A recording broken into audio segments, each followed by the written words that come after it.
Today's lesson is Magnetism, Unit 8, Lesson 6. You'll probably want to have your OLS lesson open also. There are some short videos and tutorials in this lesson that will help you with this course, but I won't put them in the recording. Why are the iron filings in the photo making a design around the magnet? Magnets exert a force that affects some kinds of objects around them. They hold papers to your refrigerator, make the speaker in your headphones work, and show you which direction is north. In this lesson, you will learn how magnets work and how the force exerted by magnets is related to the force exerted by an electric charge. The last time you stuck an art project on your refrigerator with a magnet, did you ever stop and wonder how the magnet stays up there? You know that magnets exert a force on other magnets and on certain kinds of objects around them. Magnets behave in predictable ways. For example, you may have tried to stick two magnets together only to have them fly apart. Magnets can exert a force of repulsion, which means they push other magnets away. Magnets can also exert a force of attraction. Move some refrigerator magnets around on a table. If you turn them the right way and hold them close enough, they will pull on each other until they are stuck together. The fact that magnets can make inanimate objects move is a powerful force in physics and mechanical engineering. How does it happen? You can watch this short video on your own that shows and talks a little bit more about it.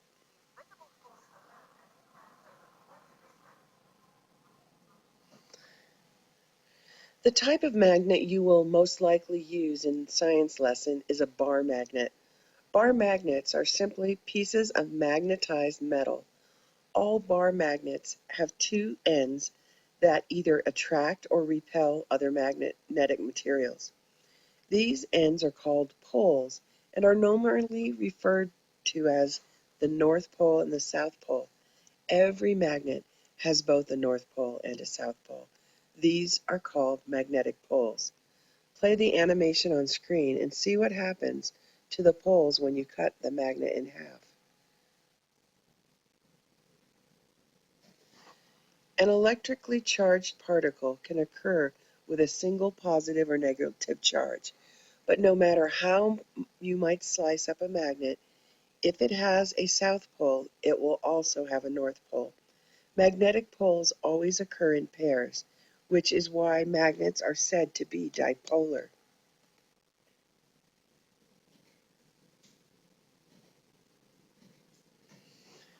You recall that electricity-charged particles behave in a predictable way when they come near one another. Opposite charges attract, while like charges repel. Magnets behave in a similar way. If you have two bar magnets, the north pole of one will attract the south pole of the other, but repel the north pole. The same thing happens when two south poles meet. They repel one another. In other words, unlike poles attract one another and like poles repel one another. What makes the magnets magnetic? Within certain metals such as iron, nickel, and cobalt, tiny parts called domains are magnetic. They have poles that attract, unlike poles of other magnets. However, in a material that contains magnetic domains but is not a magnet, the poles of the tiny magnetic domains, each of these little areas here, are pointed in different directions. Any object only becomes magnetic when the domains align more in some particular direction than in another. Anything containing magnetic material can behave like a magnet. However, some magnets stay magnetic while others do not. Permanent magnets, such as bar magnets, are made in a factory with all their magnetic material aligned more in one direction than in others. Their overall magnetic force is strong, so they are unlikely to revert back to non-magnets, unless they are kept in close contact with other magnets. Temporary magnets, like this nail or the front of your refrigerator, contain magnetic domains. They behave like magnets only in the presence of magnets. When you stick a magnet to your refrigerator door, the, the fridge behaves like a magnet temporarily, but you'd have a tough time sticking a nail to a fridge or sticking two fridges together.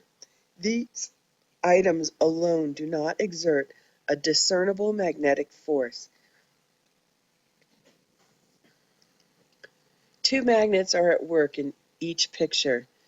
Name them both magnets and tell if it is temporary or permanent.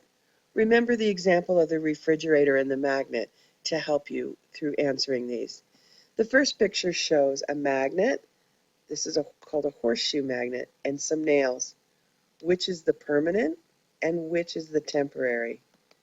Here you have paper clips and a paper clip holder with a magnetic ring inside. And lastly, you have this large circular magnet and metal scraps. Magnets exert a force on other magnets and on magnetic materials around them. The effect of a magnet on the space around it is known as a magnetic field. Look at the image on screen and click on the toggle button to see the magnetic fields. As you can see, magnets do not have to touch an object to exert a force on it. In this way, the magnetic field around the magnet is similar to the electric field around an electric charge. The magnetic field of the magnet is shown by the iron filings and the blue lines. Notice the force is strongest near the poles and becomes weaker further away from the poles. If you hang a bar magnet on a string tied to its center and allow it to swing freely, its north pole will turn toward the geographic north pole of Earth. The reason for this is that the Earth behaves like a giant bar magnet. Centuries ago, sailors realized that if they marked one end of a magnetized rock and allowed it to float on some wood, it would always turn toward the north. This is how compasses were invented.